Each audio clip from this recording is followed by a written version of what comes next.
about leadership, sometimes you are a little leader and sometimes you're a big leader. Sometimes you're a leader, you're given some tools to use that might be leadership tools, like my 4-year-old self with an oar, and my only job was not to drop the oar, don't drop it in the water.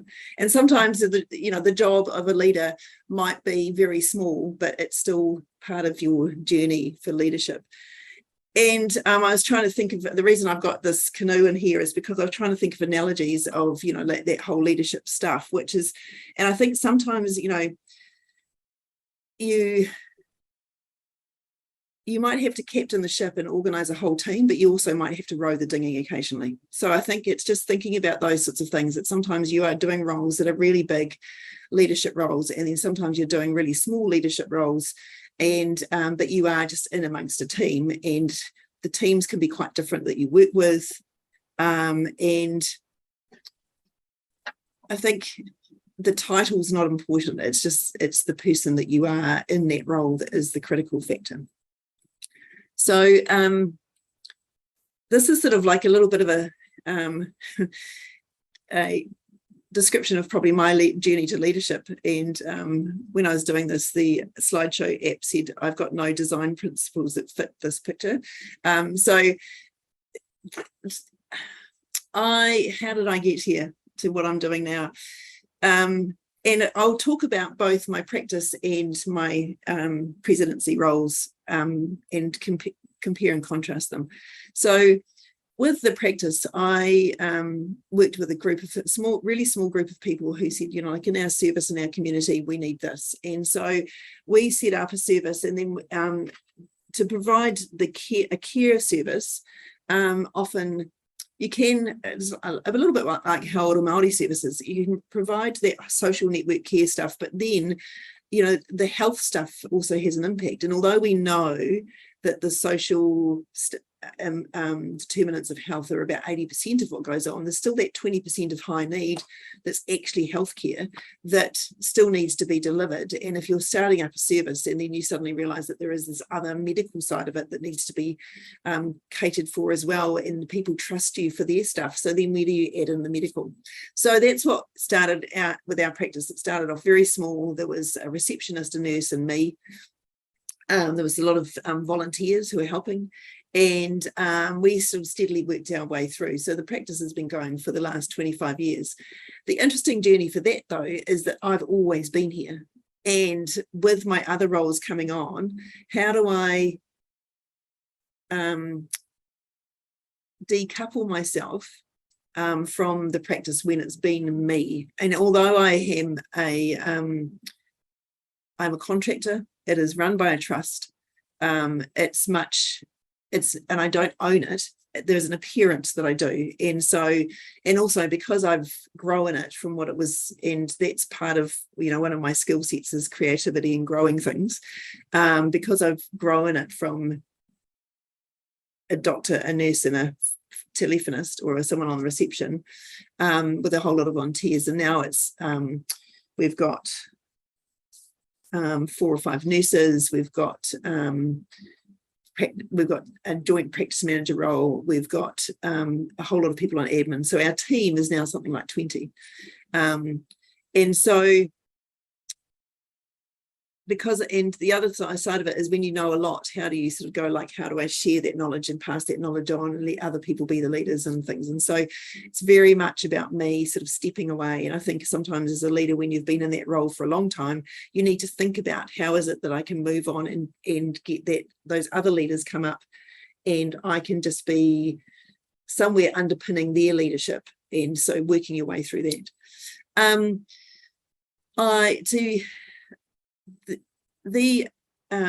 When I started here, then I ended up doing training. So I went into the training program. When I finished the training program, the person who trained me came and wandered around the practice and said, "Oh, you can teach." And so then I became a teacher. And so then I was actually growing other students, and that was very interesting. And I've had lots of people who've been under my wing as far as their GP training has gone, and lots of nurses who've done their training here as well. And so I became the tutor, which is sort of almost a leadership role as well, and sort of like working out how you're going to help someone to grow and develop is part of what leadership sometimes is, you know, like we talk about, you know, people management's not just about training, it's about learning about stuff. So how do you deal with conflict, and how do you, you know, if you've got two, I mean, all of us will probably have a couple of staff members that we know have sort of like do this, and how do you help them to work that through? So there's a lot of stuff that you learn as you start to manage people that is actually helping to underpin their development as well. And then I got asked if I would help train the group of GP trainees who were in Wellington. Now, I started that gig having taught. My teaching skill was at a one-on-one level. I got dropped into, and sometimes this is, you know, being given the pedal when you're a midget, and just don't drop the pedal is all you need to be doing. And so I got given a group of 23 variable students who went from, I've done 2 years in the hospital and that's all, to I've worked in psychiatry and I've decided to come into general practice, to I have worked as a principal advisor to the government of X small African country as a white European, and have been sort of like this head person, advisor person, who decided that New Zealand, they were going to do their GP training in New Zealand. So I had this group of 23, and I think I was like that far ahead of them in every session that I ran, and felt like I had really been dropped in the deep end, and that I was sort of this marionette trying to entertain them and make sure that they'd got their learning done and not look like I didn't know what I was doing. So I think sometimes you do sort of feel like you are really in the deep end. You need to find out who your water wings and the supporters are, and the person who's going to rescue you and jump in beside you and go like, it's all right, you can swim, it's fine. So you have so with that sort of stuff, it is a matter of having other people around and asking all the time. Sort of, if you feel like you're in the deep end, just make sure that you ask and you talk. I ended up being the director for the whole of the country. I made sure that when I had that opportunity that I did a lot of training and I did some leadership courses, so that then I was involved in that, you know, like got the skill sets, and so made sure that I was getting some really high level training as well.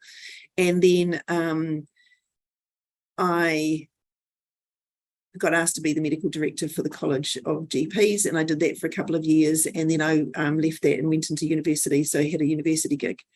When to get the presidency, I had a lot of people who asked me, they said, oh, we need a female president, and so I am the third female president in 47 years of the college, so it's sort of a little bit of an indictment, but I said, oh, look, I'm too busy. And then I went in, but then knowing, and sometimes you step into these roles because you don't want things to fail. And so knowing that there would be others, but I didn't know who the other person would be, who was a senior female leader in general practice that would step up and put their hat in the ring. And I had been asked by a multitude. So I then went and checked out what was happening and what people thought, who were my people I interacted with the most. So I talked with family, I talked with friends, I talked with senior colleagues, I talked with a whole range of people to say, is this something I should be doing? So I think if you're stepping into a leadership role, you need to really think about it and be considered about what you're doing. So like look at the lay of the land, consider your own life and what's going on, and really think about whether this is the right thing for you to be doing right now, or whether it's the thing to go, no, I won't do that now. So and sometimes being asked to do a role is quite flattering, but sometimes you just need to go, well, actually, no, I don't have the capacity, or there are other things that I need to complete before I get into that. And sometimes you just need to be genuine about the fact that you don't want to go into these roles. I have, I think, one position that I went into over the years I was really hesitant about. And then eventually I sort of got my arm twisted to get into to do it. And the reason I was hesitant came to fruition. And so eventually I had to move away from that. And so sometimes if you've got a doubt, then just really listen to that doubt and make sure that you are choosing wisely when you are doing things and choosing for yourself. And I think the other thing, you need to make sure that whatever you're going to do, you've got the capacity to do it, and you've got the support to do it, and that you feel it's the right thing to do. So I think often your intuition is really important. Before, when I was being harangued about getting into the presidency role, at that particular conference, we had a person coming and talking to us from the SAS about leadership. And this is, I often do graphic notes because I draw a lot, so my notes are often graphic. So he was really good in that he talked about all sorts of different things, about the fact that there are very few natural leaders, and most people can be taught to lead, but there's an infinite number of people who end up in leadership roles. And whether you are an introvert or an extrovert, you can be taught to lead. And we all have very different leadership styles, but it's more a style than anything. And that is often about who we are as a person and what our value sets are and what our ways of operating are. And sometimes we do need to adjust the ways we operate, but often we can't change what our values are. And so we need to recognize those and actually reflect on what are our values, and does the role that I'm stepping into reflect what my values are. When you are a leader, often you're dealing with fear, confusion, and uncertainty. And how do you manage that? And the things that he suggested was that you should also always project confidence. This is going to be fine, don't you worry. And sometimes you don't feel that, especially I'll talk through a little bit about COVID, but often you don't feel that confident. And like my first role with training, I was not, I don't know that I'm confident to do this. But the way you get confidence is by the knowledge that you have, that you need to learn. So go and get some teaching. You need to test things. But you also need to be a real person and really who you are. So think about, having a bit of fun, being a bit witty, being wise, using all your faculties that you've got.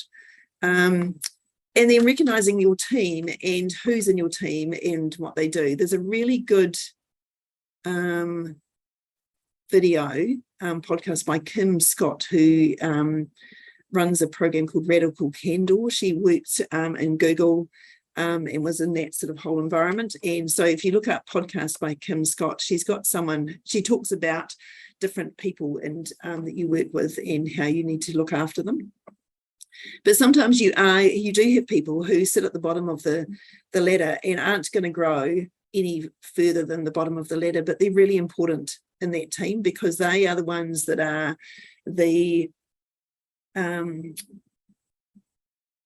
they're in a level of role that other people come into, and they are very good at that level of role. So then when you've got someone who's coming in at that level, they've got others who are around that level who are very good at it so that they can learn from them. And that person may never go up the steps on the ladder, but they may be always good at helping other people to come in the door and go up those steps on that ladder. So just think about, sometimes we have people who we sort of feel like they should be progressing, but they're not. But in fact, they're quite happy in the job that they do because they do it very, very well, but they only want to do that job. There are others whose life circumstances may actually trip them up, and you need to recognise that there are things that go on in people's lives and making sure you look after them in that way as well. And then there's the others who are super keen and just want your job. Thank you very much. So, and you need to be able to grow them and stretch them and move them forward. You should always be, the other thing he said, you always should be a dealer in hope. So as leaders, people expect you not to be happy clappy all the time, but they expect you to be looking at the reality of the circumstance and going, this is where we're going to go, and this is the light at the end of the tunnel. So we might be in a tunnel, but this is the light. And then having a sense of fun. It's the atmosphere you create around you is really important in making sure that you do diffuse the tension and have some fun and have a good time. This photo that I took, that was when I found out that I had got the presidency that particular day, and so the only crown that I had was a table mat, a serviette. So the fear, confusion and uncertainty. If we talk about COVID, and I'll just talk about my leadership role in COVID and also in the practice as well. So when COVID hit, I had been, I think on the 31st of January, we started the Public Health Service at the Ministry of Health, set up a group, and we, at the college, my medical director, Brian, was invited to be on the advisory group. And so that we had some primary care input, which is great because that was probably one of the first times that GPs had been in. And then we also, for all of February and most of March, we had a stand up at the Ministry of Health every morning for half an hour. And so Brian and I tag teamed into it. We had a primary care lead within the ministry who was very helpful at making sure that we were engaged because we had been engaged with them. And I think that's another part of your leadership, is just lean in and be engaging with people and make sure that you're connecting as much as you can with people in your sphere that you're working in. But that was hard yakka. We were there every morning, 2 or 3 days a week, and making sure that we were engaged and that we were talking for the people that we were representing and waving that flag. On the outside, in the community, there was lots of conversations going on about what we should be doing, and we were putting material together and having discussions and talking through stuff about what would help. On the Friday before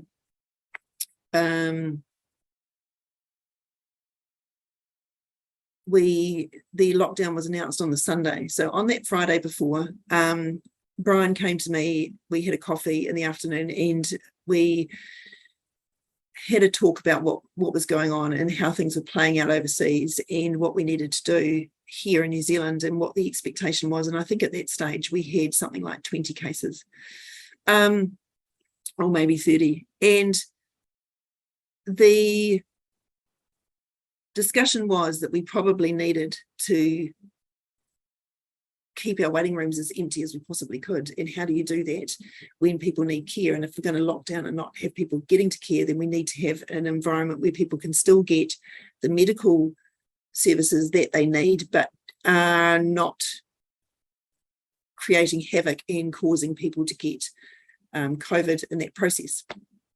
So as two people, I couldn't make that decision. As you know, the presidency, sometimes you don't just decide stuff. You have to get advice, and you have to go out and go to people and say, this is what we're thinking, what do you think? So we had our GP Leaders Forum group got together on the Saturday. We had a long conversation about what was going on and what we think we needed to do, and also what we thought we needed to tell the sector. And so that was why on Saturday night, the missive came out to everyone that by Monday we would be going virtual only, and that you had a day to prepare because we'd be telling the community the next day. Now, we had nothing from the Prime Minister or the ministry or the Parliament at that stage. We didn't know that the lockdown was going to be going the way it was, but we knew that COVID was going to take off, and that if our services weren't delivered in a different way, then we were going to be part of the problem and not part of the solution.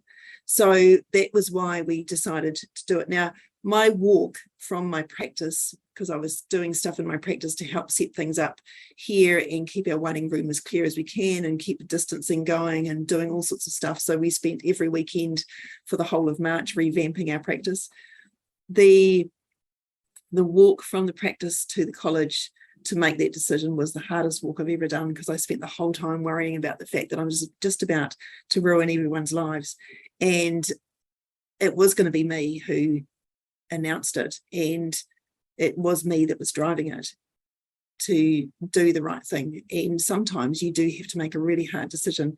One of my colleagues who's now on the board bought a practice and signed it over on the day that we went into lockdown, that I told him that he now had to do everything virtually, and he just bought this new practice. Worst day of his life, because I ruined it for him. By the end of that first week, we had people saying we got no money.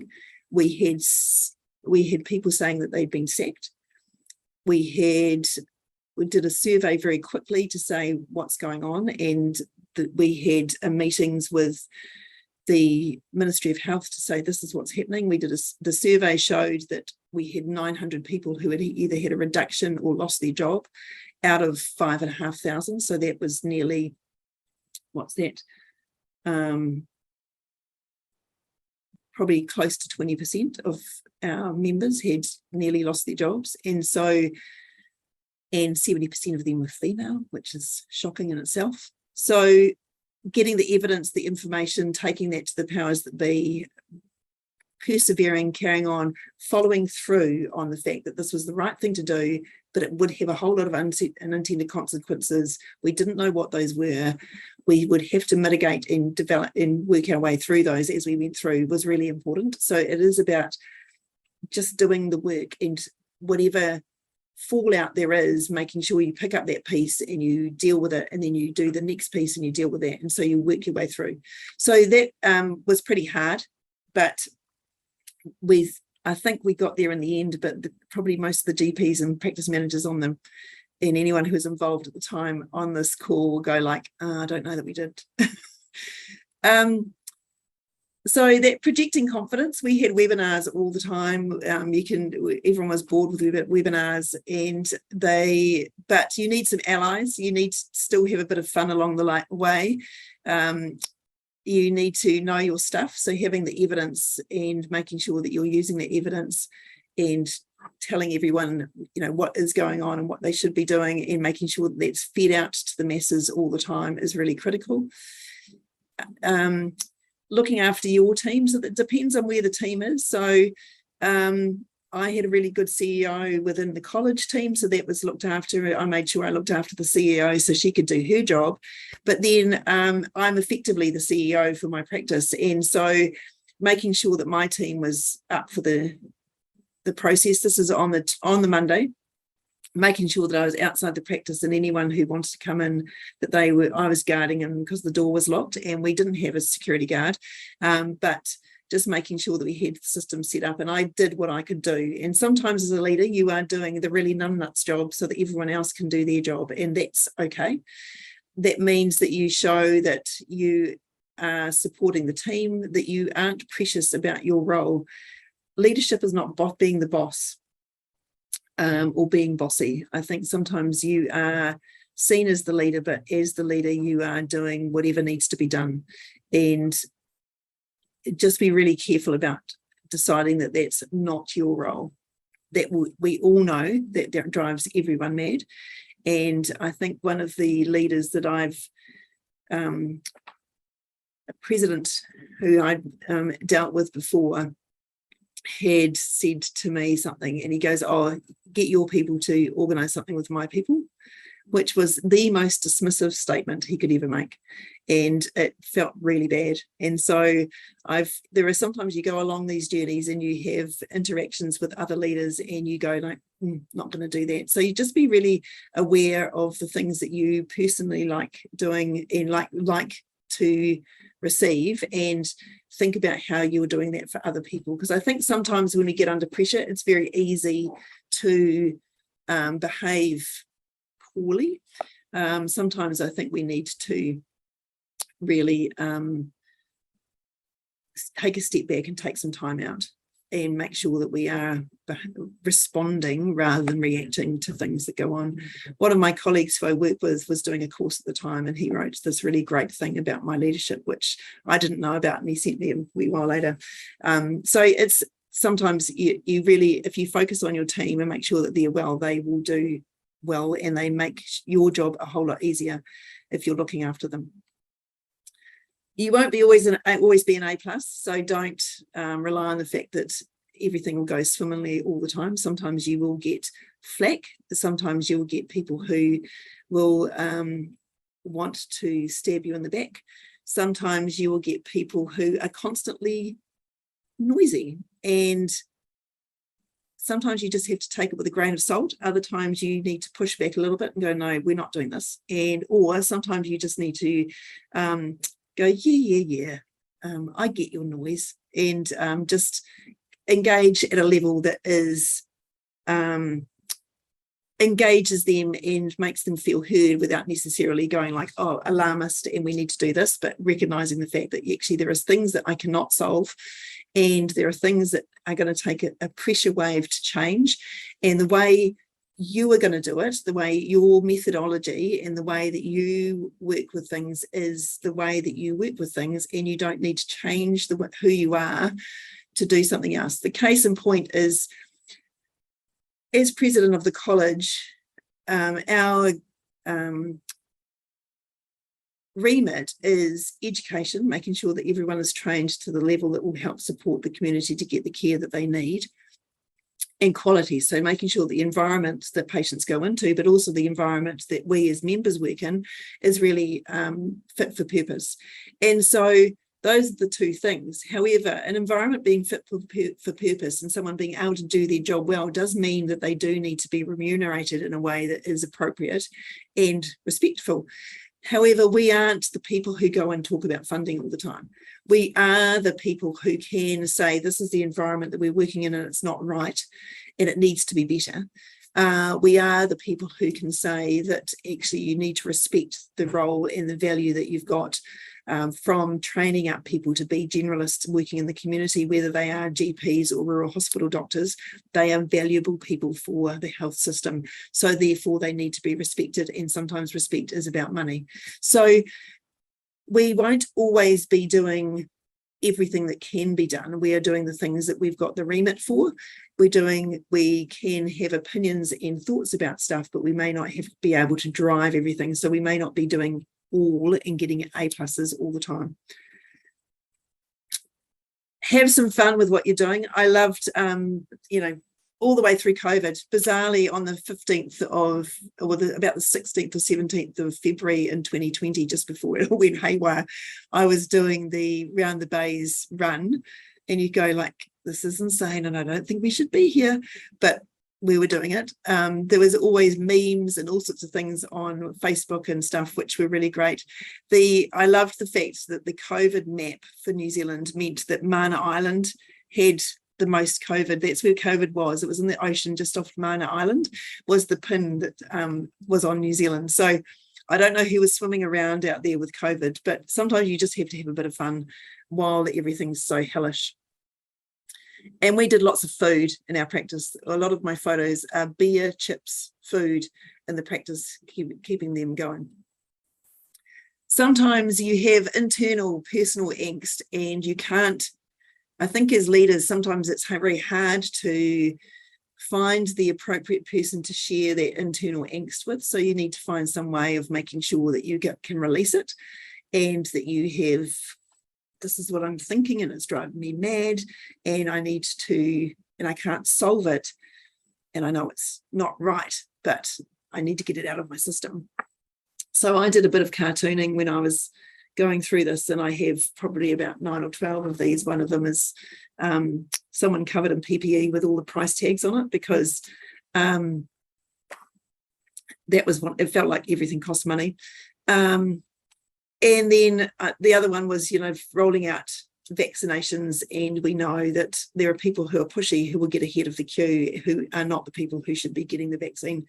And then also the fact that the hospitals were getting all the PPE, and where the hospital services were meant to be the front line, but actually they were hiding in their hospitals while we were all out there facing the music. So, there's all these sort of things, and that you felt like they go through. And sometimes cartooning is a great way of, even if your pictures aren't great, just a great way of getting some of that feeling out of you. Also doing the good things, walking, eating well, exercising, catching up with friends, not drinking too much alcohol. And don't take yourself too seriously. When I was doing webinars, often there was, we're sort of chatting away. These are my girlfriend and boyfriend who sat on my camera while I did all of those webinars. So I could be looking at people. These guys have carried on through any journey that I'm doing, and I bizarrely carry them around. The doctor is a chap that I got in a course that I was doing in Romania. And the pink lady was something that left in my practice. And so they've been boyfriend and girlfriend for quite some time now in my handbag, and they occasionally pop out when I need something to focus on, and that is a person, but actually is a camera. So that's just a little bit about me. I think you just need to sort of have a bit of fun when you go along, and just make sure that you're learning as you go. And if you feel like you are a little leader and you've got a big job, just make sure you know what it is that you don't want to trip up on, and the key elements that you can do, like don't drop the pedal. But then sometimes it is the fact that you are keeping that whole ship of people together while you're fighting a big battle, and you just need to keep on dealing with all the things that get thrown at you as you go along. And sometimes it is making it up as you go. So thanks for listening. I'm happy to take any questions, and I'll just stop sharing that now.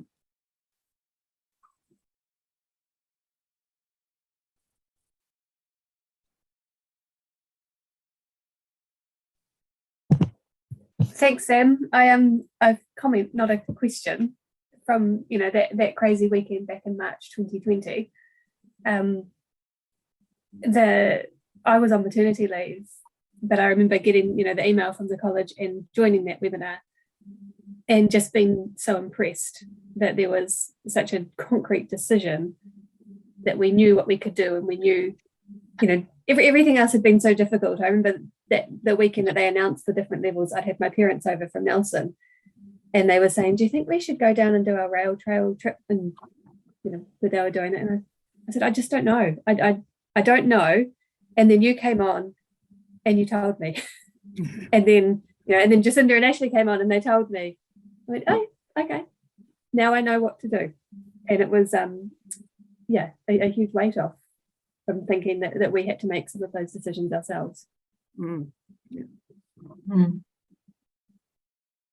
Sam, it's a little bit of a reflection and a question all at the same time, because I've often wondered about how Jacinda felt, in the last few years, and I think, scales of economy, but you were probably in similar positions about having to make those decisions that have massive impacts on other people's lives.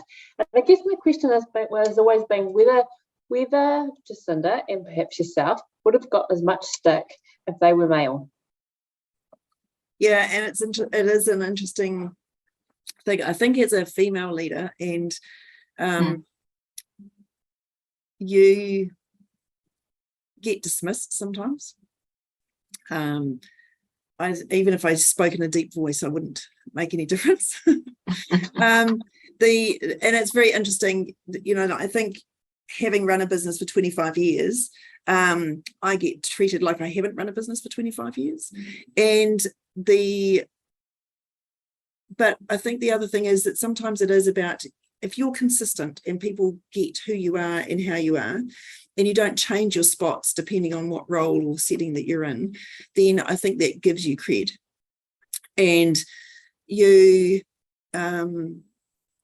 will get overlooked. That's just the way it is. Sometimes you do have to just be extraordinarily gracious and go like, oh yeah, whatever, and just put up with it. And I think just not take it as well, it is a personal attack, but you just have to not take it as a personal attack. You just have to reflect on the fact that you are doing a good job, that other people think you're doing a good job. I used to have this feeling, when your kids are really shitty, I don't know if everyone's had children, but when your kids are really behaving badly, you just go, well, actually, as long as everyone else thinks you're okay, that's fine.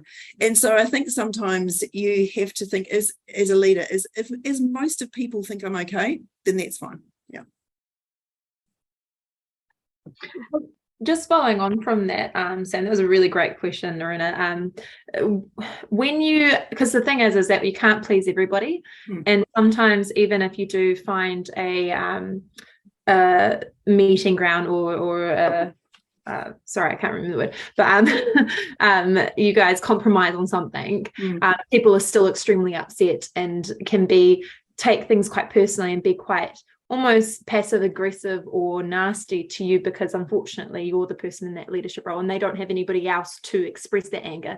So my question would be, do you have any techniques that you can tell us about that you use to help kind of almost dissociate from that? Because I personally can't, I have to please everybody and it makes me upset when I don't. And what techniques you use to actually handle those situations where people do dismiss you, or people do stab you in the back when it's technically not something that's out of your control and you've done the best to advocate for them, but they just don't understand, or they're deciding, because sometimes when you speak to people, even if you do discuss things and you express your side, they understand it, but they don't care, so they're not willing to meet you. Yeah. So it's a little bit like the Muppets, isn't it? You've got those two hecklers who are sitting up in the stage and sort of like throwing stones and telling you to get off the stage. And I think sometimes you just have to have a bit of Teflon and let it all just wash off your back. Sometimes you do need to engage, and I try and engage at the sort of just logical level. So I try and get, logic. And not everyone will respond to logic, but that's fine. So you can only do your best that you can do.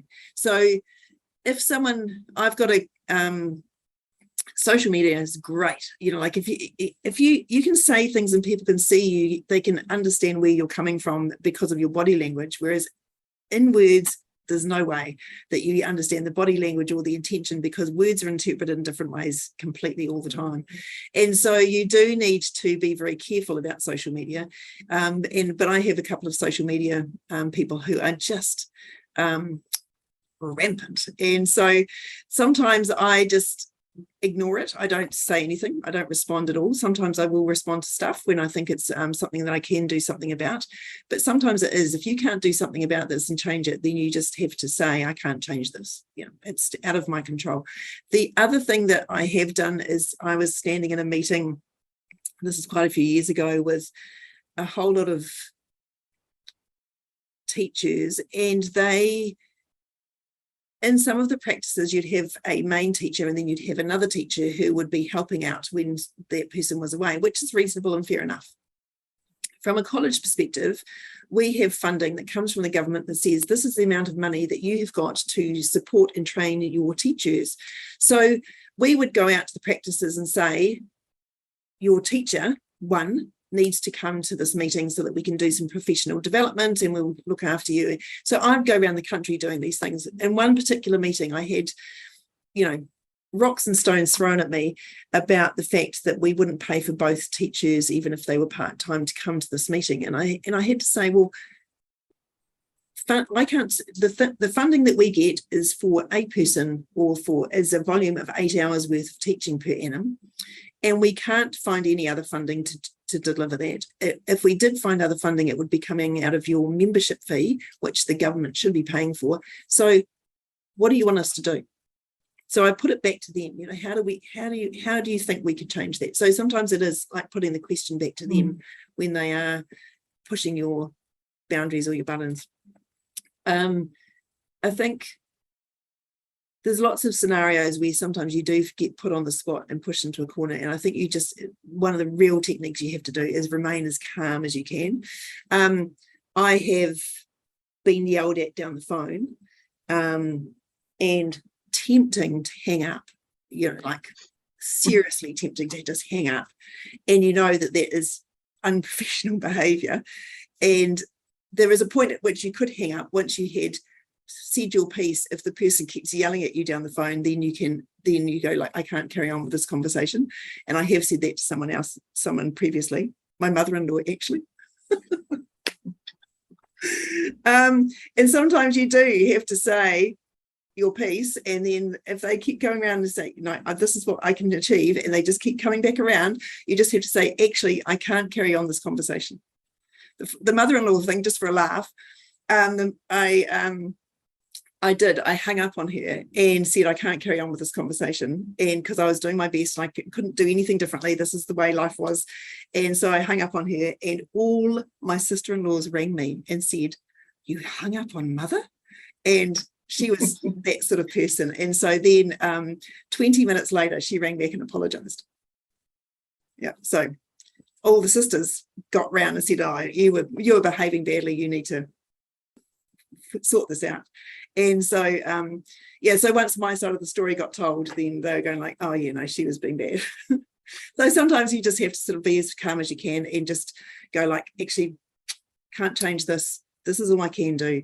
And unless the circumstances change, I'll get back to you if they do. But unless the circumstances change, we're just going to have to run with what we're doing now. Yeah.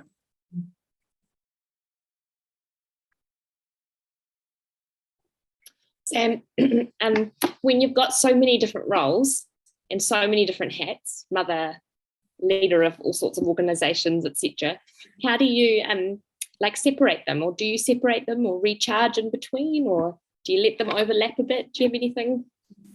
Yeah, so I had a colleague of mine, she said, you're very good at putting your head in the right space at the right place. And I think you need to be able to do that. You need to be able to go, I'm doing this now, and actually very focused on that. I try and be careful. Sometimes I'm not careful. And I think as a respect to the group that you're working with, you need to make sure that you are on for that particular thing. And you've got other things turned off. Because of who we are as GPs, you have distractors anyway, because patients have issues all the time. And, you know, there's some disaster that goes on, and it is hard. But I think if you can sort of make sure, try and corral it, compartmentalize it. Like I said today, all 4 of my roles have clashed completely today.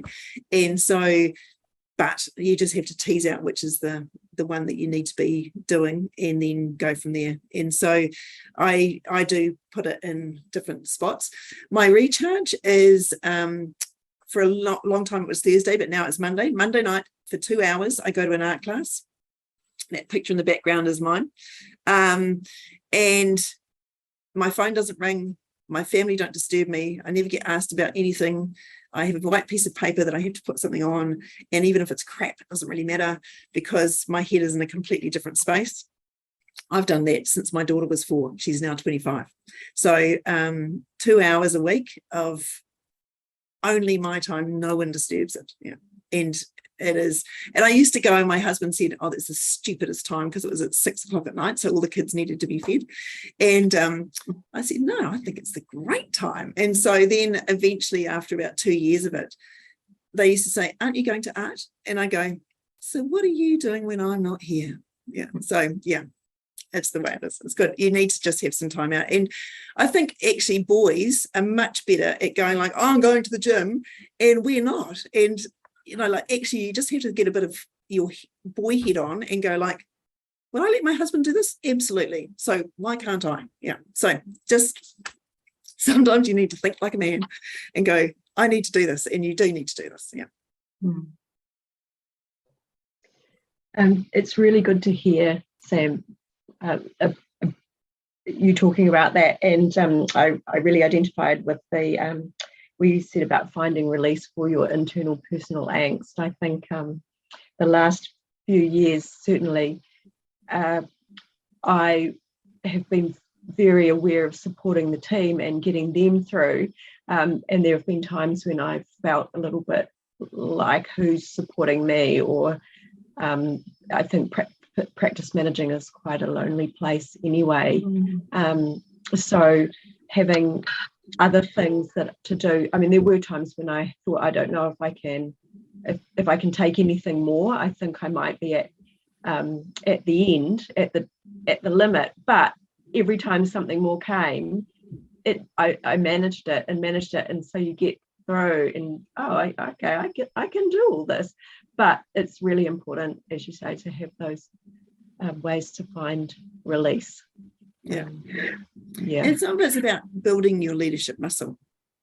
You know, you can't jump into a high level role. No one would expect you to jump into a high level role straight away and just do it amazingly. You need to be able to say,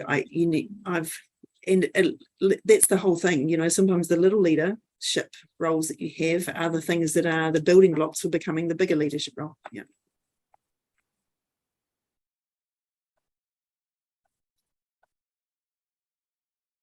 I think our time is up. Yes, that's fantastic, Sam. Thank you. That's really great. Should we break, or should we move straight into the next session, which kind of follows on quite nicely, doesn't it? Yeah. We're scheduled just to follow on directly. Yeah.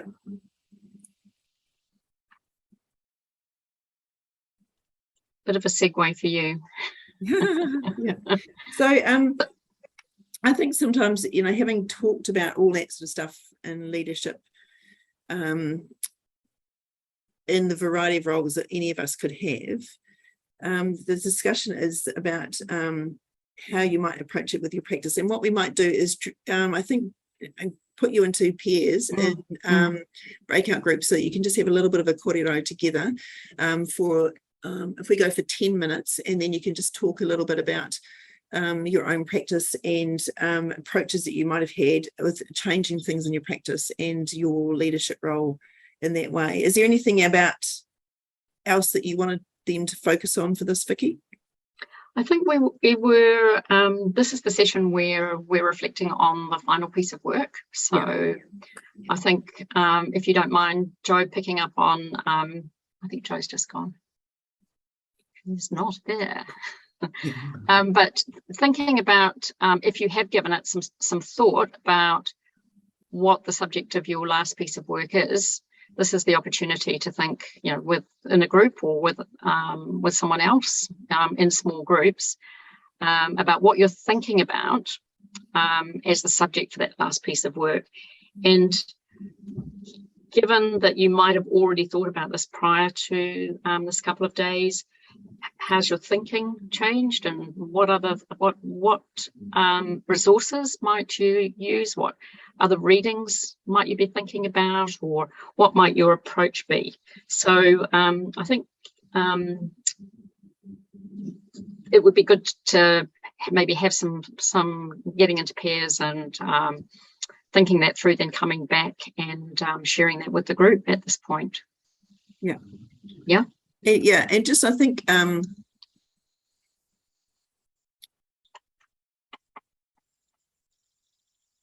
if you just join your room and just talk that through, that would be good. Yeah. So are the rooms all set there? Yes, I think so. Yeah.